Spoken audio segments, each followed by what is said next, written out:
So ngayon mga kababayan, yung ating pag-uusapan po ay patungkol po dito 'no, sa stage 4 cancer daw ni PBBM. Diyos mio marimar mga kababayan, andito na naman tayo, eh.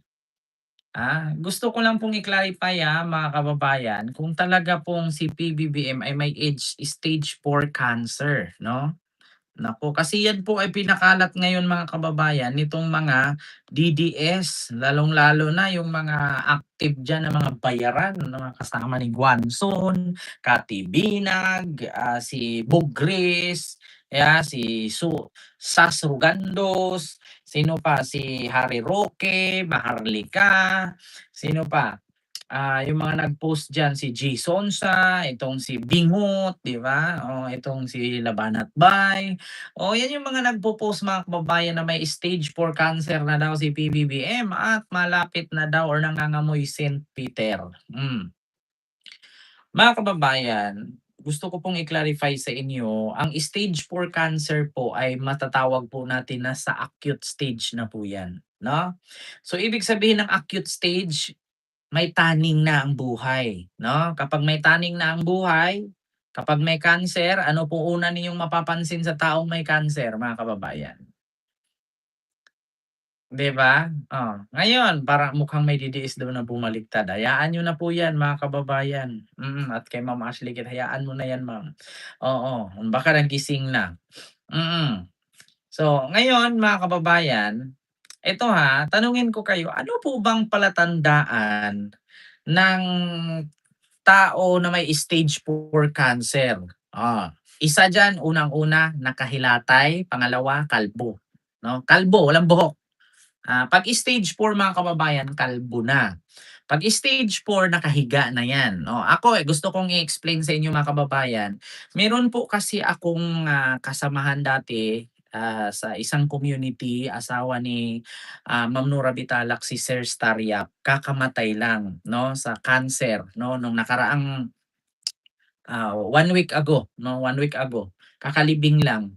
So yun po, may taning po kasi ang buhay at ang tagal po sa kanya ay 1 week lang. So which is tanggap naman po nila Ma'am Nura Bitalak sa Malaysia na ganun po ang nangyari kay Sir Star. Actually, si Sir Star hindi nga siya nagtagal ng 1 linggong nakahiga, eh. Kasi actually malakas pa siya at that time, pero mga kababayan may taning na. So tumagal po ng halos 2, 3 araw nakahiga na siya, nanghihina na siya. So tanggap na po ng pamilya nun at that time kaya nagkikita-kita na sila mga kamag-anak sa sa isang hospital dun sa Malaysia, nagsama-sama na silang lahat. Mga kababayan 'no, sa mga hindi po nakakilala, si Sir Starria po, asawa po ni Ma'am Nora Bitalak 'no, na kasamahan ko noon ay kakamatay lang po dahil sa cancer. So, yun po ang totoo na may cancer kasi nga nakalbo na siya, eh. Actually makapal po yung buhok, 'di ba? Nanay Minda, 'di ba, Nanay Minda? Oo, alam nila Nanay Minda 'yan 'no, kakamatay lang ni Sir Starriap 'no. So yun po ang totoong may cancer talaga. Kasi ang una talaga palatandaan sa tao kapagka stage 4 na 'yan, mga kababayan, nagki-chemo 'yan. Kung wala kang pang-chemo talagang hindi ka tatagal, 'no? Kung malalaman mo kasi mga kababayan kapag ang taong may cancer kalbo, kasi kaya siya na kalbo mga kababayan dahil nagki-chemo kasi once na nagki-chemo 'yan, medyo malakas po kasi yung radiation ng, machine. So yung mga buhok nun maglalagas. 'Di ba, Nanay Minda? 'Yun yung tumatay yung tatay-tatay namin noong kami ay nasa isang community pa kasabay ni Ma'am Nora Bitalak o si Sir Star o condolence sa pamilyang Bitalak. So, ngayon mga kababayan, ang ikinamatay po ay dahil sa cancer. So, yun po talaga ang totoo. Malalaman mo sa isang tao na kapag may cancer, no? Nakahilatay na, naka-bedridden, tapos kalbo, payat na payat, kalbo na, wala ng buhok. So, doon natin makita. So, sa mga DDS ngayon, mga kababayan na nagpapakalat na si PBBM daw ay may stage 4 cancer at nangangamoy St. Peter na, ito po ang isipin ninyong mabuti. Ang tao po na may stage 4 cancer, nakakalbo na po yan. Which is katulad po yan ni Doc Willie Ong. Naalala nyo si Doc Willie Ong, yung vice presidential candidates ni Yorme Isko Moreno, si Doc Willie. 'Di ba ngayon si Doc Willie under, ano siya ngayon, tawag dito, ah may tawag diyan nakalimutan ko, kakasabi ko lang mga kababayan, chemotherapy 'no. Once na mag-under chemo ka mga kababayan, makakalbo ka po talaga. 'Yan ang, sa chemotherapy treatment nakakalbo kasi nga mga kababayan, yung lakas ng radiation kasi nung machine, talagang maglalagas yung buhok at ninipis yung balat mo dun kasi papatayin niya yung mga cell or mga active cancer cells. Sa mga hindi po nakakaalam, ito po hindi lang po tayo dito political vlogger. According din po sa akin mga kababayan, may mga nabasa din po ako bago po ako nag-content, 'no. Lahat po ng tao ay meron po tayong cancer, 'no. Lahat tayo merong cancer, pero hindi active. Magiging active lang 'to kapagka yung cancer cell na nasa cells 'no, cells or, isang, cells, kapagka ito'y na-trigger, halimbawa, lagi kang kumakain ng sunog na pagkain, yung may mga uling 'no, mga barbecue, nagkaka-trigger po ng cancer sa colon 'yan. Kaya which is mararanasan mo tumatay ka ng dugo. Kadalasan po nangyari 'yan sa mga Chinese. Bakit? Kasi ang hilig po nila sa mga maaanghang. Ang hilig nila sa mga ihaw-ihaw at yung mga street foods 'no, yung mga exotic food. Kaya kadalasan sa mga Chinese 'yan po ang sakit, colon cancer 'no, na minsan nagdudumi ng dugo, Tapos ang hilig nila sa anghang. Pangalawa sa bukod sa colon cancer mga kababayan ay yung ang lakas nila uminom ng alak 'no. Kaya yun po ang kadalasan. Kadalasan po sa mga Chinese ganyan 'no. Hindi ko naman inano pero more on sakit kasi sa China ay ganyan, cancer dahil ang hilig nila sa maanghang, ang hilig nila sa alak at ang hilig nila sa mga ihaw-ihaw. Which is mga kababayan, mabilis po maka-trigger 'yan. Lahat po tayong, tao sa buong mundo meron tayong cancer cells pero hindi active. So magiging active lamang 'yan kung ito'y ma-trigger based sa ating kilos, based sa ating pamumuhay at based sa ating mga kinakain.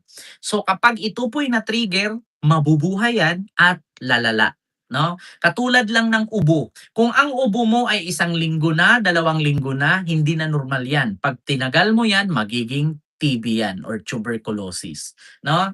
Gano'n po 'yun mga kababayan, 'no? At least hindi tayo bobo katulad ng mga DDS na ang bilis-bilis sabihin na si PBBM daw may cancer, ganyan-ganyan. Hindi nila iniisip mga kababayan na kapag ang taong may cancer, kalbo na po yan. Lalo na may stage 1, stage 2, stage 3. Pag sinabi natin stage 4, acute na yan. Sa madaling salita, wala ng buhok yan, payat nakahilatay na lang yan. So ngayon, sa mga kababayan, ay ganun talaga ang mangyari. Kapagka stage 4 cancer 'yan, ibig sabihin kalbo. Katulad dito mga kababayan, sa ipinakalat ngayon, ni Rowena Guanzon, Hmm, Si BBM, pakita niyo siya sa amin. Live stream, alive, aware, and awake. hmm, Kasi pag yung diverticulitis na yan, diverticulitis, pag tumugo na yung large intestine niya, kailangan na yan ng surgery. Pag nag-surgery si BBM, siyempre general anesthesia yun. Aba, ayon sa ating batas, di ba? Temporarily incapacitated siya. And if he's temporarily incapacitated, the Vice President assumes office, di ba? Di ba yun? Habang siya ay nasa Ma'am operation Irene, hello po. siya, ay cabinet pa rin ang acting. Hindi naman pwedeng ganon. Hmm, Eh kung mamatay siya dyan sa operating table, pag unconscious siya dahil naka-under anesthesia siya, is temporarily incapacitated and the Vice President must assume office. Nasaan si Bongbong? Nasaan si BBM? Ipakita niyo siya sa amin. Live stream. Alive, aware, and awake. hmm. So bukod diyan mga kababayan, ito pa, bukod diyan sabi ni Bogris, ito. Bakit hindi nito alam? Na lumabas ang balita to sa Makimed. Dugo lang ang dugo lang puwit niya. Mm, Ay, dugo ang puwit ni BBM. Wait, this is not a secret. mm, Sino ba nagsabi sa inyo na secret ito? 'di ba? kami ha. Silence, na-martial na, meron na tayong de facto martial. From stage 4. Hindi ko alam. Lumabas ang balita sa makatimid. Dugo lang ang dumudugo ng puwit niya. Colon cancer na siya, dumudugo ang puwit ni BBM. Wait, this is not a secret. 'Di ba kita ninyo? Nung nakaraan sabi nila nag-colostomy bag. Kasi daw nasa gilid na dumadaan ang dumi. Tapos ngayon ang sabi naman nung isa dumudugo ang puwet kasi stage 4 cancer. Putang ina hindi mo maintindihan ano ba talaga binutas ang gilid ni PBBM, ano ba talaga na nadugo ang puwet, tapos yung isa naman nangangamoy Peter daw sabi ni Guanzon. Alam mo yun sa totoo lang mga kababayan, mga tanga-tanga ba kayo mga DDS? Ito alam naman naming tanga kayo, mga bobo kayo. Let me explain. Kung sino man ang totoong may cancer, kayo yun, may cancer kayo sa utak, mga animal. Kayo yung may mga cancer sa pag-iisip. Bakit? Alam nyo ba, pag sinabi nyo stage 4 cancer, kalbo na yung tao. Ano ba sa tingin nyo kay PBBM nagawig? Ano yan, si Marcoleta? Kung mayroon man dito nagawig-wig, si Marcoleta yun, di ba? Kung mayroon mang may cancer, si Marcoleta, bakit siya magawig-wig, di ba? Diyos ko naman, alam nyo ba pag sinabi ninyo na stage 4 cancer, kalbo na yung tao, nakahilatay na yan, hindi na makagala, hindi na makalakad. Naghihintay na lang ng taning, no? Inaantay na lang si Maring Taning. Oo, si Auntie Taning, si Kuya Taning at sa baka si Pamilyang Taning, kung kailan kunin, 'di ba? Di puga. Hindi nyo ba alam yung mga pinagsasabi ninyong mga DDS? Kung meron mang cancer yan, kayo yun, cancer nyo sa utak, cancer kayo sa lipunan, cancer kayo sa mundo, mga bobo kayo, 'di ba? Diyos ko naman. Kasimple intindihin, 'di ba? Pag sinabi mong stage 4 cancer, kalbo na yung tao. Kalbo ba si Marcos? Kalbo ba ano si Bimbol Rocco? Ha? Nakita niyo naman siguro si PBBM hindi pa naman kalbo. Pangalawa, kapag sinabi mong stage 4 cancer, acute era na 'yon, acute stage na 'yun. Manghihina na yung tao. Nakita niyo ba si PBBM naka-bedridden? Nakahiga na ba yung tao? Hindi na ba makagalaw? Bali-balita ko si PBBM kakalipad lang kapunta nung Malampaya, tawag dito, dredging of langis. Kakalipad lang doon sa may Camago, Camago, tawag doon, Camago 3 post doon sa Palawan. Tapos magulat-gulat ako, may cancer na yung tao. Ano yun, ilanghap niya yung buong langis? 'Di ba? Oh. Sasabihin yun nadugo na yung puwet tapos yung nakaraan naman sabi yung nabutas magka-colostomy bag na, punyeta talaga, hindi mo na maintindihan itong mga 'to.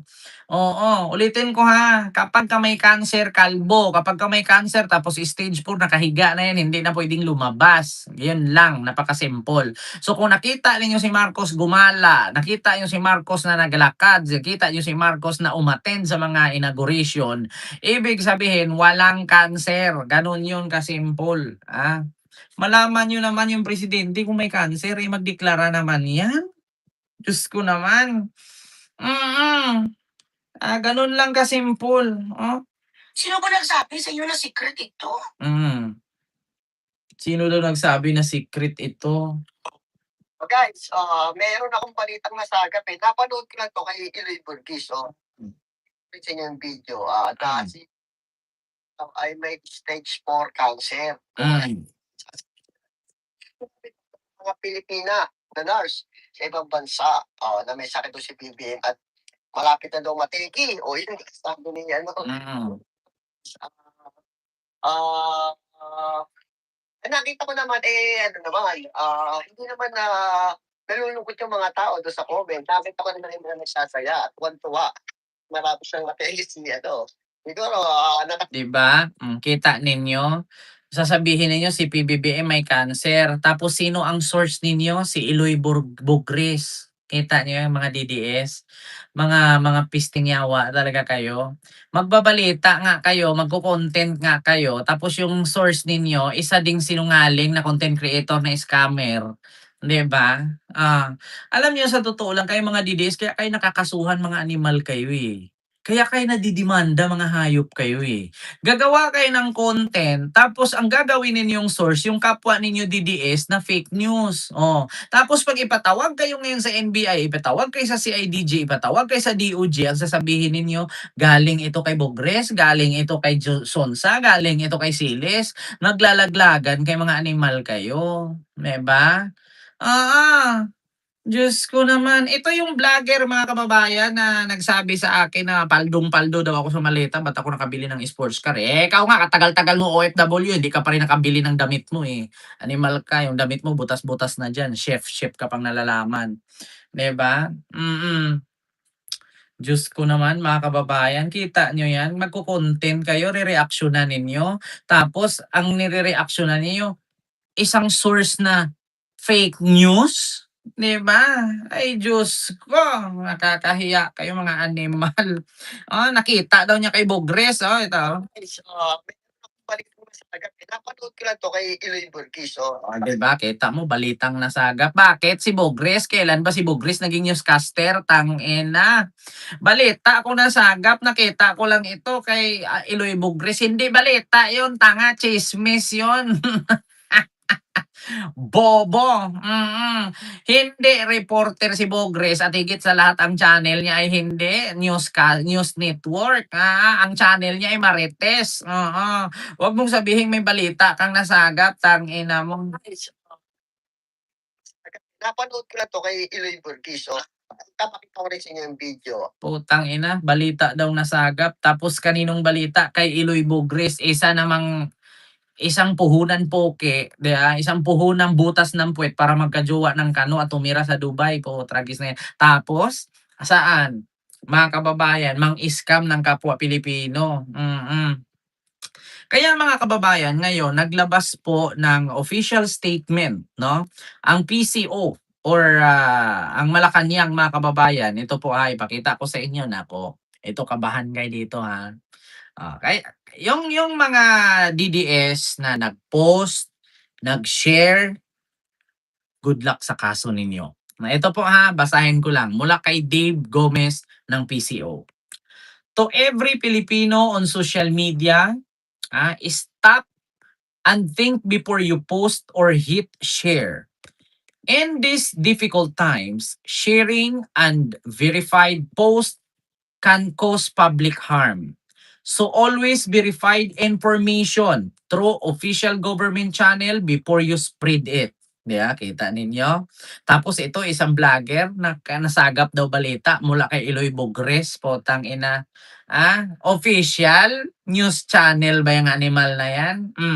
Sabi pa ng PCO, will continue to deliver accurate, timely updates through verified platforms. We call on all citizens to reject disinformation, uphold truth, and stand united in resilience. Yan po ang sabi, mga kababayan ng PCO. Nanawagan po ang Presidential Communication Office, no, or PCOO or PCO ng Malacanang na iwasang maniwala bago mag-share, isiping mabuti, bago mag-comment, isiping mabuti, at bago gumawa ng kwento, make sure na ang mga sources ninyo ay nanggaling sa mga lehitimo, no, na mga media outlet katulad ng PTV, katulad ng ABS-CBN, GMA, TV5, at tawag dito, CNN, at kung ano-ano pang news media outlet, mga kababayan. Pero kung ito'y kinuha mo sa kapwa mo vloggers lang naman na fake news, na sinungaling at scammer, good luck sa'yo. Ito pa, mga kababayan, isa sa sinabi, our anti-fake news desk, in coordination with the Department of Justice, will file charge against those who flagrantly disseminate deceptive information or manipulate markets. Ayan na. Eto na nga, mga kababayan. Eto na nga, kaya nga hindi ko po ni-recommend ang SMNI kasi isa din yung fake news eh. 'Di ba, mga kababayan, eto na, nag-warning na ang gobyerno ng Pilipinas.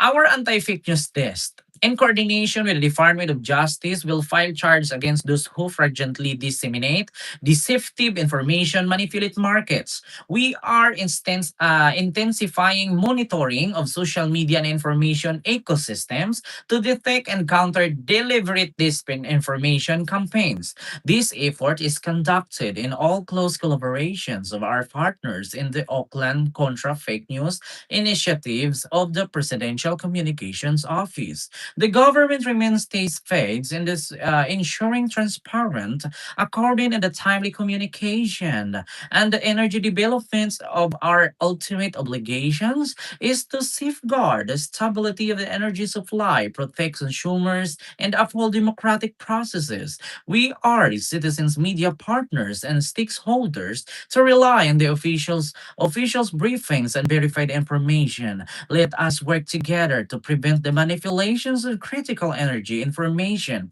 for personal or political gain. To every Filipinos on social media, stop and think before you post or hit shares. In this difficult time, shares and unverified posts can cause public harm. So always verified information through official government channels before you spread it.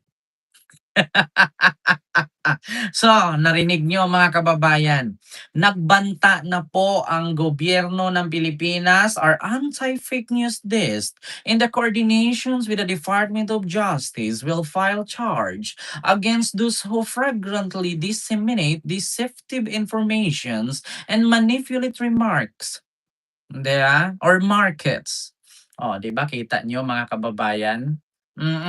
So nagbanta na kaya ito si Bogres, ito si Guanzon, ito si Katibinag, si Jison Sang, si Bingot, nako sabi ko sa inyo, ah, mga kababayan, naku po, yung nagsabi diyan na si PBBM may stage 4 cancer at amoy St. Peter na bago man ma-infect si Sarah ay may buburolin na daw.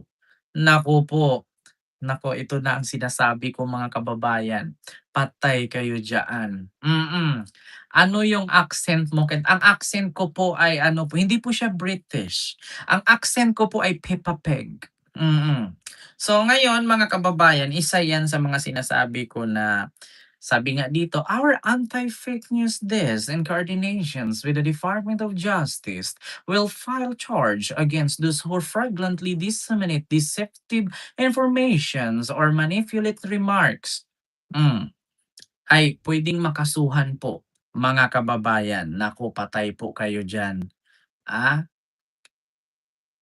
mga DDS, mapagpanuri, mapagmasid, at mapagmatsyag bago mag-share, bago mag-comment, bago mag-post, at bago mag-react at gumawa ng reels.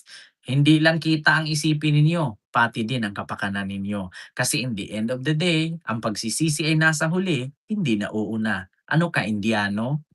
Una matapos ang movie bago mag-umpisa kung paano ginawa. 'Di ba ganyan ang Indian movie, namatay muna ang karakter, tapos pagka namatay babalik sa umpisa kung paano siya namatay.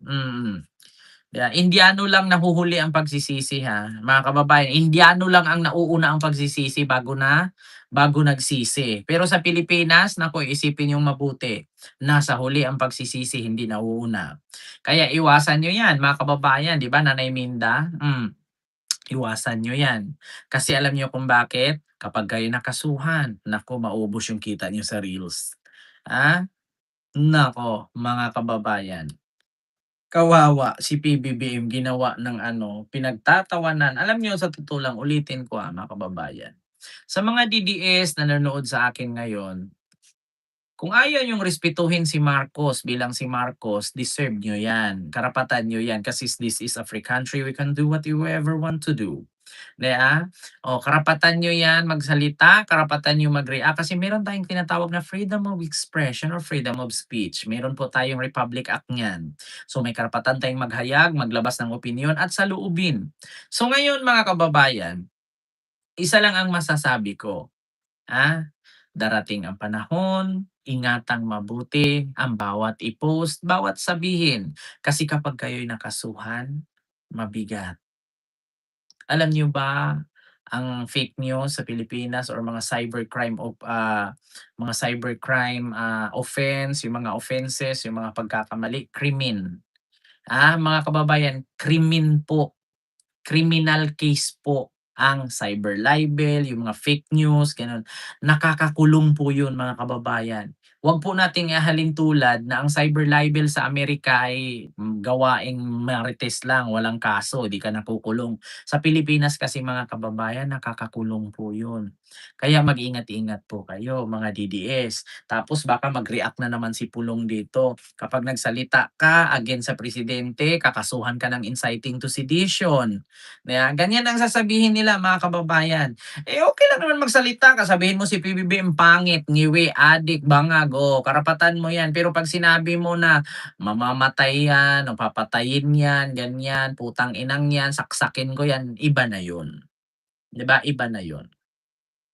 Antabayanan lang natin mga kababayan kung sino po yung ipatawag sa NBI at kung sino po yung ipatawag sa DOJ, 'no?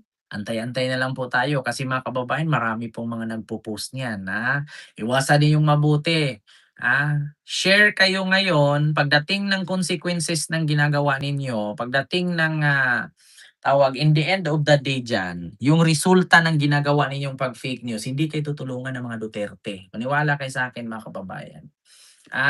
Hindi kayo tutulungan ng mga Duterte. Yung ginawa ninyo ngayon na siraan si Marcos kasi mahal niyo si Sara, siraan si Marcos kasi idol niyo si Sara. In the end of the day, pagdating ng araw, kapag kayo'y nakasuhan din sa paninira ninyo kay Marcos, hindi kayo tutulungan ni Sara. Ni utot ni Sara, ni kaluluwa, ni ano diyan, ni hinga, ni tinga na lumilipad mula sa ngipin niya o sa bunganga niya, walang darating sa inyo. Maniwala kayo sa akin mga kababayan, in the end of the day kayo lang din ang mag-suffer, 'no? Kaya isipin niyong mabuti ang mga politician dumadaan lang 'yan, huwag niyong gawing poon, huwag niyo gawing santo, ah, huwag niyong gawing santo mga kababayan. Kasi unat sa pool kung maging presidente man si Sara hindi ikakabago ng buhay mo 'yan, kung pango ka ngayon, pango ka pa rin.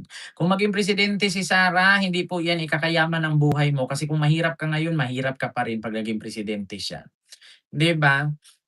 Kaya sa totoo lang, ulitin ko po maigi, ulitin ko po, sa mga DDS po na gumawa ng fake news. In the end of the day, okay naman gumawa kayo ng fake news, pero ang problema lang kasi diyan kung ang yung fake news ninyo nag-below the belt at pinatulan ng mga tao na finik news ninyo, 'no, pagdating ng araw yung consequences niyan walang Duterteng tutulong sa inyo. Naalala niyo yung mga OFW sa Qatar nagwilga-wilga? Noong nakulong sila, tinulungan ba sila ni Duterte? Pinuntahan ba sila doon? Inabsuelto ba sila? Hindi. Yung iba na-deport, yung iba nakulong hanggang ngayon hindi pa nakalabas. May Duterte bang tumulong? Wala.